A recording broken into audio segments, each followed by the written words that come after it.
Welcome to Threads of Truth, the podcast where real-life mysteries meet internet speculation.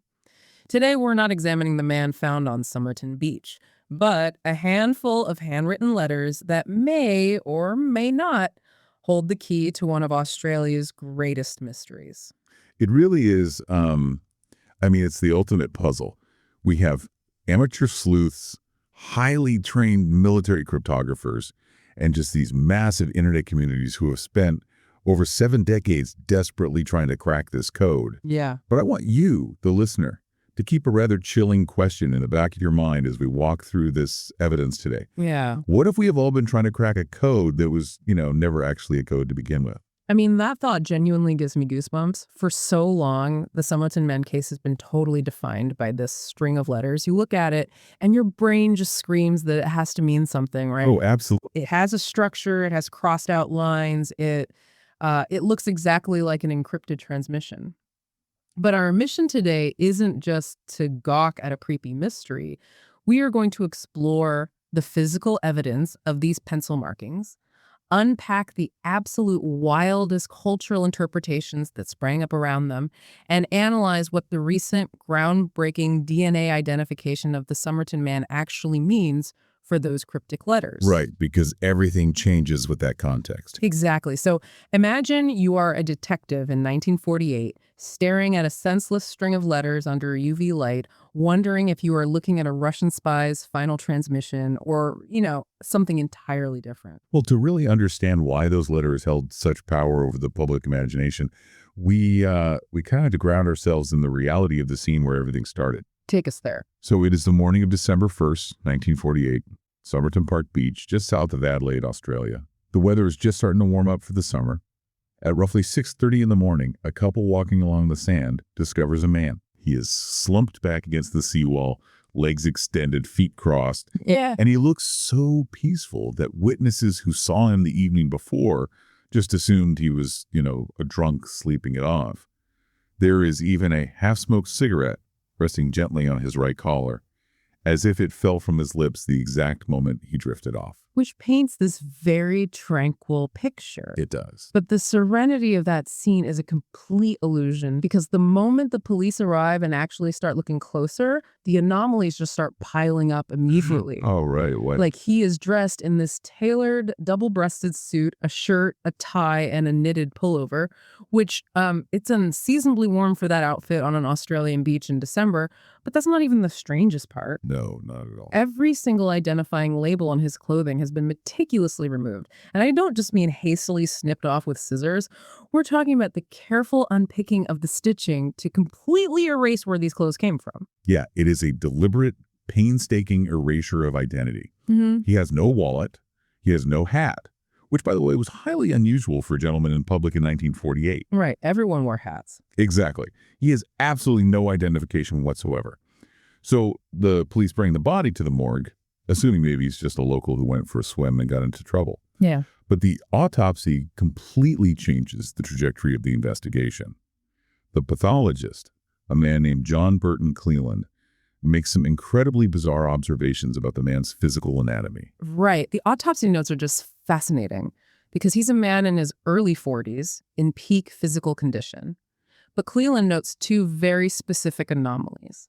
The man has distinctively high pronounced calf muscles, much like a ballet dancer. Yes. And his toes are shaped like wedges pressed together in a way that suggests he habitually wore tightly pointed boots or shoes. Which immediately sets off this huge debate. I mean, what kind of lifestyle produces that anatomy? Right. Equestrian riders who wear riding boots and stand in stirrups develop those calves and toes. Ballet dancers do. People who frequently wear cowboy boots or specific types of high-heeled dancing shoes do. Okay. But it's the internal autopsy that truly deepens the mystery and really sets the stage for all the espionage theories later on. Let's get into the internal findings, because this is where the foul play angle really solidifies. Cleland finds that the man's heart is completely normal, but his brain is deeply congested. His stomach is full of blood mixed with his last meal, which was a Cornish pasty. Right. But the real red flags are the spleen and the liver. Yeah. The spleen is unnaturally enlarged, roughly 3 times its normal healthy size. The liver contains a massive excess of blood, and the center of the liver lobules are totally destroyed. So a renowned pharmacologist named Cedric Stanton Hicks is brought in, and he testifies that these symptoms point toward a highly toxic, nearly undetectable poison. Wow. He actually hands the coroner a piece of paper with two names written on it, Digitalis and Uabane. Okay, stop right there. Digitalis and Uabane. Let's explain what those actually are, because they sound like, I don't know, archaic alchemy ingredients. What are we talking about here? They are cardinalide-type cardiac glycosides. You're going to have to translate that into plain English for me. Fair enough, yeah. Think of them as naturally occurring compounds that profoundly affect the heart muscle. So digitalis is derived from the foxglove plant. Okay. Uabane comes from the seeds of an African climbing plant, traditionally used to poison arrowheads. At a cellular level, these poisons inhibit a very specific mechanism in your cells called the sodium-potassium pump. Oh, wow. When that pump is blocked, calcium builds up rapidly inside the heart muscle cells. This forces the heart to contract with massive, unnatural force until it simply goes into an irregular rhythm and stops entirely. That is horrifying. And the terrifying part is that in 1948, these were incredibly difficult to detect post-mortem, right? Like, if the dose was carefully measured, it would kill you, and by the time the pathologist looked at your organs, the poison itself would have broken down or been absorbed, leaving only the physical damage behind. Precisely. Well, I should say, that's exactly why Hicks suspected them. These are soluble hypnotics or barbiturates that, in the right dose, would kill quickly and leave almost no trace, especially if administered several hours before death. Which ties back to his last meal. Exactly. The delayed digestion of the pasty suggested the man's digestive system shut down before his heart did, which aligns perfectly with a slow-acting, fatal dose of a cardiac glycoside. So we have a nameless man, stripped of his clothing labels, killed by a phantom poison. And the clues only get weirder from here, because the police don't just stop at the beach. Fast forward to January 14th, 1949. Staff at the Adelaide railway station realize a brown suitcase has been sitting in their cloakroom. Right, abandoned. Yeah, and it was checked in the day before the body was found. Inside, police find more clothes. And again, almost all the labels are painstakingly removed. But the suitcase also contains items that seem, well, completely contradictory. Like what? They find an electrician's screwdriver. They find a standard table knife that has been deliberately cut down and sharpened into a custom instrument. Weird. Very. They find a stenciling brush, the kind used by crewmen on merchant ships to stencil cargo. And perhaps most intriguingly, they find a card of Barber brand orange waxed thread. The orange wax thread is such a brilliant, eerie detail, because this specific type of heavy-duty thread wasn't available in Australia at the time. You had to import it or bring it from overseas, and when police compared it, it perfectly matched the thread used to repair a seam in the dead man's trousers. So we know for a fact this is his suitcase. We do. But the suitcase is also this fascinating artifact of misdirection. How so? Because while most labels were meticulously removed, police found a few items: a tie, a laundry bag, a singlet bearing the name T. Keene or just Keene. See, if I'm a detective, I'm thinking, great, we found him. His name is Thomas Keene. Which is exactly what they thought. They launched a massive international search across all English-speaking countries for any missing person named T. Keene. They checked military records, naval records, civilian registries. They found absolutely no one who matched the description. This is where the narrative really starts shifting. Yeah. Because the police realized the person who removed the tags intentionally left the Keene tags to throw investigators off the scent. Or, as we'll see much later, it was a subtle clue pointing toward a very mundane, heartbreaking reality. Right. But the Keene tags are nothing compared to what they found deep inside the dead man's trousers. Months into the investigation, they decide to re-examine the clothing. And hidden deep inside the waistband of his trousers, they find a tiny fob pocket, the kind used for a pocket watch. And rolled up tightly inside that hidden pocket is a tiny scrap of paper. It has just 2 words printed on it in a distinct, ornate font: Tamam Shud. Tamam Shud. I mean, it sounds like something out of a pulp noir novel. It is a Persian phrase. It translates roughly to "it is ended" or "it is finished." Talk about a dramatic exit. Where does this scrap even come from? The police brought in linguistic experts and quickly traced the font and the phrase. It was torn from the final page of a very specific book, The Rubaiyat of Omar Khayyam. Right. Omar Khayyam was an 11th century Persian astronomer and poet. The book is a collection of his quatrains, translated into English in the 19th century by Edward Fitzgerald. And the recurring theme of the Rubaiyat is fatalism. Fatalism. Yeah, it's a philosophy that life is fleeting, that death is inevitable and approaching, so you must live fully, drink deeply, and face the void without regret. Drink for, not whence you came and nor why, that kind of thing. Yes, exactly. So, given the suspected poisoning and the serene way the body was posed against the seawall, the discovery of the specific phrase, "it is finished," strongly suggested a poetic, deeply planned suicide. Like the man wanted to make a statement. So the police take a photo of this tiny scrap of paper and they release it to the public. They put it in the newspapers, asking if anyone has a copy of the Rubaiyat that is missing its final page. And a man comes forward. Yeah, the police protected his identity for years under the pseudonym Ronald Francis. Right. He tells them, "I found this book tossed into the back floor well of my unlocked car. It was parked on Jetty Road in Glenelg, right near the beach, right around the time the man died." And it wasn't just any copy of the Rubaiyat. It was an incredibly rare 1941 edition published by Whitcomb and Toombs in New Zealand. The police run forensic microscopic tests on the paper fibers, and they confirm definitively that the tamam shud scrap was torn directly from this exact book. That alone is an incredible break in the case. But the missing page isn't even the most explosive thing about this book. No, it's not. Because when the police examine the back cover, they notice something under a UV light.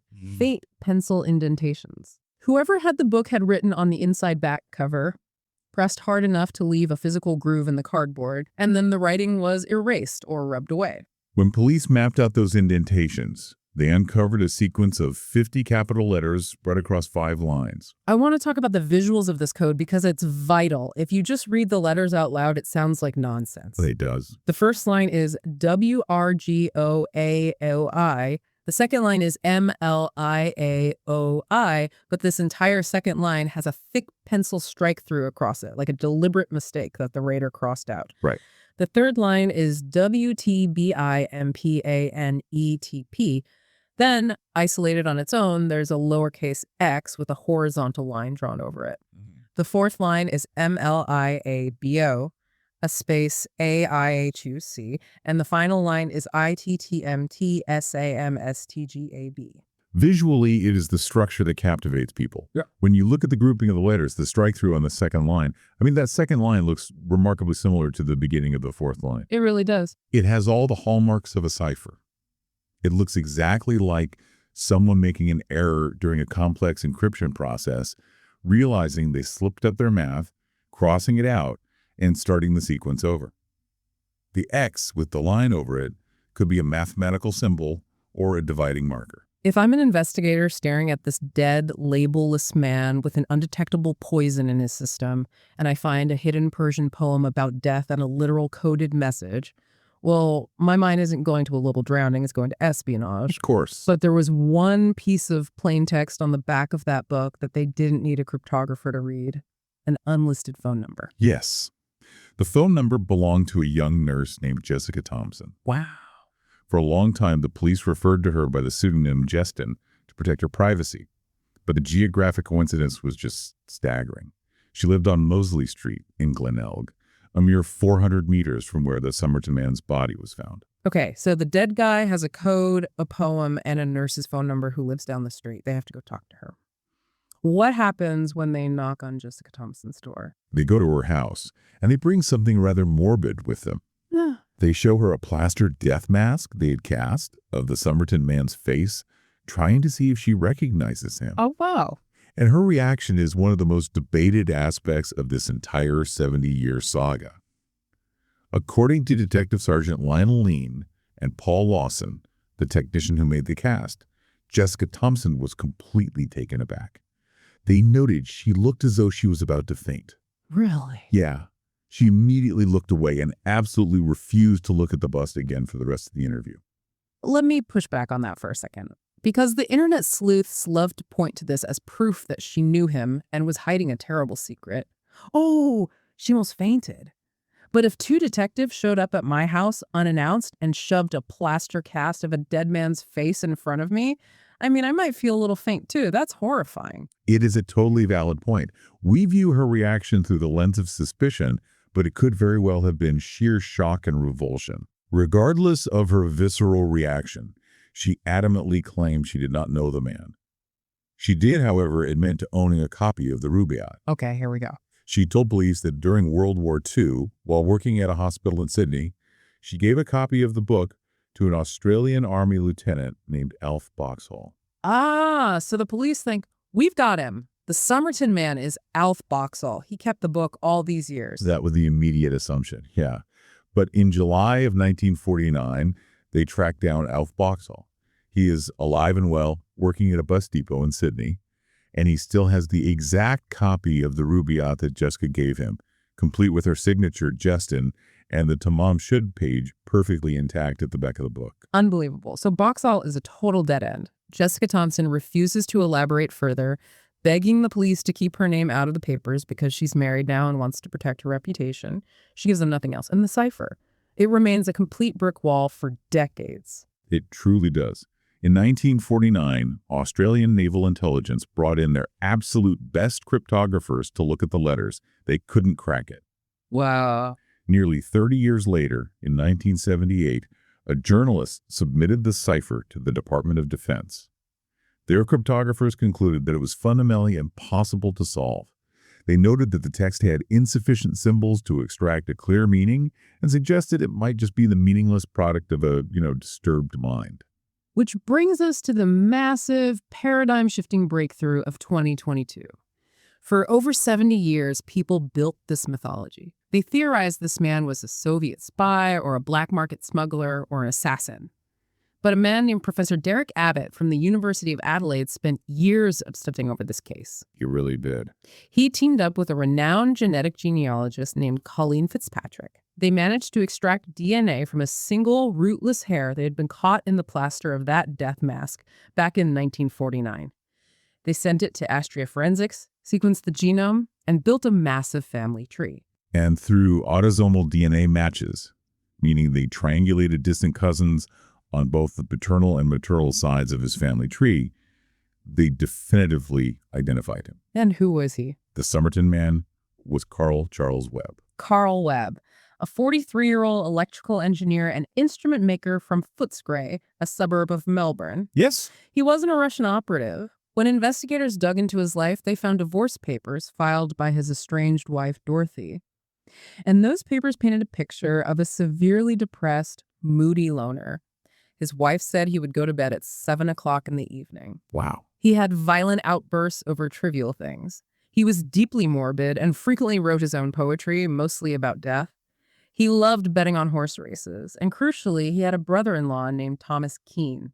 Thomas Keene lived 20 minutes away from him. Which perfectly elegantly explains the T. Keene tags in the suitcase. Right. It wasn't elaborate spy misdirection. It was simply a man wearing his brother-in-law's hand-me-down clothes. In the rationing era of the late 1940s, clothing was expensive and materials were scarce. Passing clothes between family members was incredibly common. Yeah, that makes so much sense. The tags were left on because Carl Webb just didn't care to take them off. The other tags were likely removed simply because they chafed his neck or because he bought secondhand clothes and didn't want the previous owner's names on them. But both the spy theory and the love letter theory require this code to be read by a second person. If Carl Webb was just a solitary, depressed guy who went to bed at 7 p.m., what if this message wasn't meant for anyone else at all? That's a great question. How did we get from sad engineer wearing hand-me-downs to Cold War James Bond? To understand that massive cultural leap, we have to immerse ourselves in the psychological landscape of 1948. Okay, paint the picture. The Cold War is solidifying. The Iron Curtain has descended across Europe. And right in the backyard of Adelaide, you have highly sensitive, globally significant geopolitical assets. Just north of the city is the Radium Hill uranium mine, which is sourcing material for the atomic age. Wow, okay. And you have the Woomera Test Range, a massive Anglo-Australian military research facility testing experimental weapons and long-range missiles. So paranoia is just the default setting. Absolutely. Australia is just months away from founding ASIO, the Australian Security Intelligence Organization, specifically to root out Soviet espionage.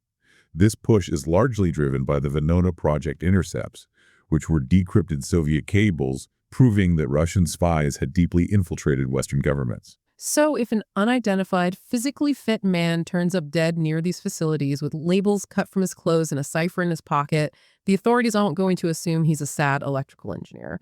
They're going to assume he is a threat to national security. Exactly. Well, and the structure of the cipher itself also poured fuel on the Cold War espionage theory. Yeah. Because when intelligence experts look at it, they didn't see random scribbles.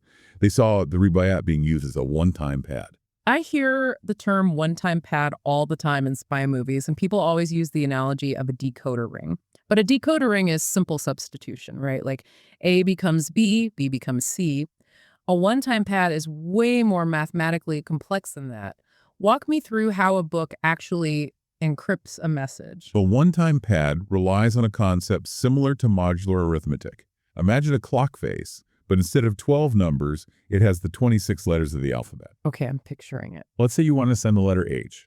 A one-time pad requires a completely random key. In this case, perhaps the letters on a specific page of the rare 1941 New Zealand edition of the Rubaiyat. If the first letter on that page is D, which is the fourth letter of the alphabet, you shift your H forward by 4 spaces on your clock face. So H-I-J-K-L. Yes, your output is L. So the cipher on the back of the book is the output. It's the scrambled text. Yes. You take your secret message, apply a mathematical rule using the text of a specific page in that specific book, and write down the output cipher. Got it. To read it, the person receiving the message must have the exact same edition of the book, turn to the exact same page, and reverse the math. If the key is truly random and only used once, it is the only encryption method mathematically proven to be entirely unbreakable. Wow. And that's why the strike-through line makes so much sense to the spy theorists. If you're doing clock math in your head on a beach, you might mess up the addition, realize your output letters are wrong, cross the line out, and start over. It fits the spy narrative beautifully. It does. It really does. But once the internet got hold of the case in the early 2000s, amateur sleuths and Reddit communities started collaborating. When you crowdsource a mystery, alternative theories just explode. People realized that if he wasn't a spy, maybe he was a tragic romantic. This gave rise to love letter and shorthand theories. This theory centers entirely on Jessica Thompson, the nurse. We know she gave a copy of the Rubaiyat to Alf Boxall. We know her phone number was in Carl Webb's copy. The romantic angle suggests Carl Webb traveled to Adelaide specifically to see her, perhaps in unrequited love, and the cipher is actually an intimate shorthand. Right. Because if you're writing a note to someone you know intimately, you don't need military encryption. You might just use abbreviations. A retired detective named Jerry Feltus spent years analyzing this cold case, and he proposed a highly compelling decode for the final line of the cipher. Let's hear it. The line reads, ITTMTSAMSTGAB.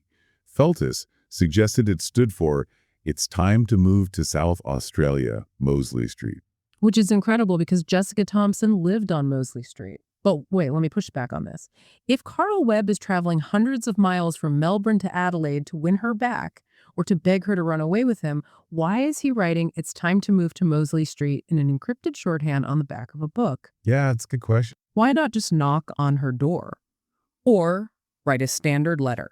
That feels like a massive leap by the internet sleuths to make the puzzle pieces fit. It is a massive leap. It relies entirely on assumption. We actually have no historical documentation proving Carl Webb and Jessica Thompson ever formally met, though the geographical and literary connections, the shared phone number, the matching rare poetry books, make it highly probable their circles overlapped. But you are right to be skeptical, because it assumes the cipher was meant to be read by her. Which brings up the theory that feels the most grounded, especially in light of the 2022 DNA identification. The personal mnemonic theory, or what some call the banal betting notes theory. This is where we strip away the romance and the espionage and look at Carl Webb the man. Right. Webb was an avid gambler. He spent a significant amount of his time tracking horse races and betting on them. This theory posits that the highly structured lines of text are nothing more than a personal memory aid for tracking bets, horse names, or race results. I want to use an analogy here because human nature is so funny when it comes to decontextualizing artifacts. Imagine if, in the year 2100, Archaeologists dig up my old jacket. And I've died under mysterious circumstances. In the pocket, they find a sticky note with the letters BANAAS. Okay. Because I died mysteriously, these future scientists spend decades running the letters through quantum computers, assuming it's an activation code for a forgotten nuclear silo, when in reality, it was just my grocery list or like a reminder for my Wi-Fi password. That perfectly encapsulates the danger of the Somerton cipher. If Webb was tracking horses, the letters might correspond to the names of horses running in a specific race, or the tracks themselves. Professor Derek Abbott, who helped identify Webb, actually leaned toward this theory long before the DNA results came back. Oh, really? Yeah, he joked years ago that the letters were probably just horse names. And when Webb's divorce papers later revealed his heavy gambling habit, the joke suddenly looked like the most scientifically plausible hypothesis. But we don't have to just guess anymore. This is the 21st century. People have thrown massive computational power at these 50 letters. I want to dive into a specific academic study from the University of Adelaide, authored by a researcher named Yifan Ma under the supervision of Professor Abbott. This thesis is an absolute masterclass in using data analysis to crack historical mysteries. Yifan Ma's thesis is a rigorous attempt to determine the underlying language and structure of the code, utilizing advanced similarity check algorithms. The goal wasn't necessarily to decode the exact message, which we will discuss later, but to ask a fundamental question. Is this sequence of letters mathematically consistent with the initials of real English words? How do you even test that on 50 random letters? It's such a tiny sample size. You use massive data sets and compare the statistical behavior of the cipher to the behavior of known texts. Ma utilized two primary algorithms, the Levenshtein distance and the Simhash algorithm. Okay, let's unpack those. What is Levenshtein distance? Levenshtein distance is essentially an edit distance. It calculates how many single-character edits, meaning insertions, deletions, or substitutions, are required to change one string of text into another. I don't think I need an example. To use a simple example, changing the American spelling color to the British spelling color has a Levenshtein distance of 1 because you just insert the letter U. Ah, okay, that makes sense. Changing a completely random string of letters into a coherent English sentence requires a massive edit distance. In Ma's thesis, the algorithm extracted consecutive sequences of initial letters from massive texts, specifically War and Peace and the Universal Declaration of Human Rights, and compared them against the Somerton cipher. Wait, War and Peace? Why use a translated Russian novel to test an Australian man's code? Because in computational linguistics, you need massive, sprawling corpuses of text to establish a baseline of how a language behaves. War and Peace contains hundreds of thousands of words, offering a massive data set of how English initials group together. That's fascinating. And he didn't just use English. Moss tested the cipher across 9 different languages, including Italian, French, German, Portuguese, Latin, Spanish, Turkish, and Polish. The idea was to see if the cipher's letter distribution more closely mimicked the initialisms of French prose, or German prose, or English. But the Levenshtein test hit a snag, didn't it? Because 50 letters is incredibly short. The algorithm showed a lot of randomness. It vaguely pointed toward English or Turkish, but the statistical standard deviation was too high to be absolutely conclusive. So Ma brought in the heavy artillery, the Simhash algorithm. Simhash is brilliant. It was originally invented by Moses Charakar and famously used by Google to detect near-duplicate documents across billions of web pages. Traditional similarity checks use a vector space model. Hold on, a vector space model in multidimensional space. I'm picturing a sci-fi movie grid. What does that actually look like if I'm just trying to compare two books? Imagine taking every single unique word in a book and assigning it an axis on a graph. A normal graph has an x and y axis. A vector space model might have 10,000 axes, one for every word. It plots the document based on how frequently those words appear. Wow. It is incredibly computationally heavy and slow. Simhash does something entirely different. It creates a fingerprint. Like making a smoothie. You take the text, blend it down to its core ingredients, and assign it a color. That's a great way to look at it. Simhash takes a document and breaks it down into n grams. In this study, they use 2 grams, which are just pairs of adjacent letters. It assigns weights to those pairs and squashes all that massive multidimensional data into a single compact binary fingerprint, a simple string of ones and zeros. Okay, I follow you. You then calculate the Hamming distance, which is simply the number of bit positions in which the two binary fingerprints differ. When Marr applied the 2-gram Simhash test, comparing the code against all 9 languages, the results were striking. The Hamming distance between the code and the English texts was the absolute minimum. The algorithm strongly concluded that the mysterious code consists of the initialisms of English text. It's not a substitution cipher, it's an acronym. However, there is a fascinating anomaly that the computational analysis highlights. While it matches the structure of English initialisms, the frequency of specific letters doesn't match natural conversational English prose. Right. If you take the first letters of every word in a standard news article or a letter to your mother, you'll get a lot of T's, A's, I's, and O's because of words like the and is, of. In the Somerton cipher, there are an incredible number of M's and T's. Yes. 8 A's, 6 M's, 6 T's, 5 B's, and absolutely 0 Q's, X's, or Z's. This frequency anomaly is the nail in the coffin for the idea that it's just a random paragraph of thought or a conversational love letter. The heavy concentration of specific letters heavily supports the idea that it is a list of highly specific terminology. Like what? A list of names. A list of horse racing bets where horses often have multi-word names. Or, given Webb's morbid personality, the first letters of a highly repetitive poetic structure, like a specific stanza of a poem that he had memorized and was trying to recall. So, if we know it's likely English initials and we highly suspect it might be horse names or poetry, why hasn't an AI just solved it yet? We have ChatGPT, we have massive supercomputers. Why can't we just brute force the answer and figure out what the 50 letters mean? Because of a fundamental unyielding law of cryptography known as the short cipher problem. This cipher is barely 50 letters long. In cryptography, there's a mathematical concept called the unicity distance. Unicity distance. Yes, this is the minimum amount of ciphertext needed to uniquely and definitively determine the original message. For an initialism code of this length, the unicity distance simply isn't met. So it's mathematically impossible to verify. Even if you feed those 50 letters into an AI, and the AI spits out a perfectly grammatical English sentence about horse racing that matches the initials perfectly, you can never, ever mathematically prove it is the correct intended sentence. Precisely.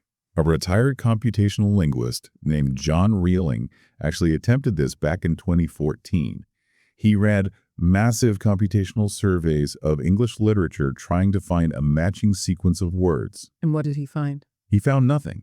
And his conclusion was exactly that. Because there is simply not enough symbols to establish a verifiable pattern, multiple, entirely different sentences could fit those initials. The entropy is too low. The original text can likely never be definitively determined unless we find Carl Webb's original matching notes in an attic somewhere. It's maddening. But it also reveals so much about how our brains work. I want to talk about confirmation bias and the danger of narrative. There is a psychological phenomenon called apophenia. It's the human tendency to perceive meaningful patterns within random or unconnected data. We are hardwired for apophenia. It is an evolutionary survival mechanism. We look at a cloud and see a face, we hear rustling in the bushes and assume it's a predator, not the wind. We look at a crossed out line of letters and an X on the back of a poetry book, and we immediately classify it as a highly sophisticated secret code. And the true crime narrative completely amplifies this. The context shapes our perception. Because the man died with a scrap of paper in his pocket reading, "It is finished" in Persian, and because he was found near military testing sites during the height of the Cold War paranoia, society retrofitted those handwritten letters to match the drama of the scene. Exactly. We wanted a poet spy planning his grand finale. We wanted James Bond. We are deeply, stubbornly resistant to the idea that a profound global mystery could stem from mundane personal habits. The idea that a vast cryptographic puzzle is actually just a depressed man's betting slip feels almost insulting to our desire for narrative satisfaction. The mythology grew so large it eclipsed the biological and physical evidence. Which raises a haunting point, something that feels almost like a massive anticlimax after 70 years of research. Would decoding it even matter at this point? That is the ultimate question of the Somerton Man case. Right. Let's say we miraculously find the exact list of horses Carl Webb was betting on. The letters match perfectly. Does it tell us how he died? Right. Does it explain how the undetectable poison got into his system? Or if it was self-administered? Does it tell us why all his labels were cut out? or why he traveled to that specific beach in Adelaide to die? No, it tells us absolutely none of that. It might just be the mundane artifact of a depressed man's final days. The code doesn't solve the murder or the suicide. It simply distracts us from the tragedy of the man himself. As we wrap up this investigation, I want to reflect directly on what this case reveals about us. We are storytellers. When faced with the agonizing void of a nameless man dead on a beach, we cannot abide the silence. So we fill that void. We fill it with Russian spies, with unbreakable one-time pads, with star-crossed romance and intricate conspiracies. We really do. We search for hidden meaning in incomplete information because the alternative, that a man can simply vanish from society, leaving behind nothing but a list of horse bets, an estranged wife, and a torn poem, is far more unsettling. The mystery is a mirror reflecting our own need for the world to make sense. And if we connect this to the bigger picture, I want to leave you with a final chilling thought to mull over. What if the profound mystery of the Somerton cipher isn't that it's a message waiting to be read by us? What if it was never meant for the outside world at all? Right. What if we're looking at a man's final, desperate attempt to hold onto his own disintegrating memory in his last hours? A personal mnemonic, a private language constructed to anchor a fading mind, a language that died the exact second he did. Next time, we travel to the deserts of New Mexico, where a serial killer may have hidden victims in plain sight for years, and where a shocking discovery beneath the sand remains one of America's most disturbing unsolved investigations.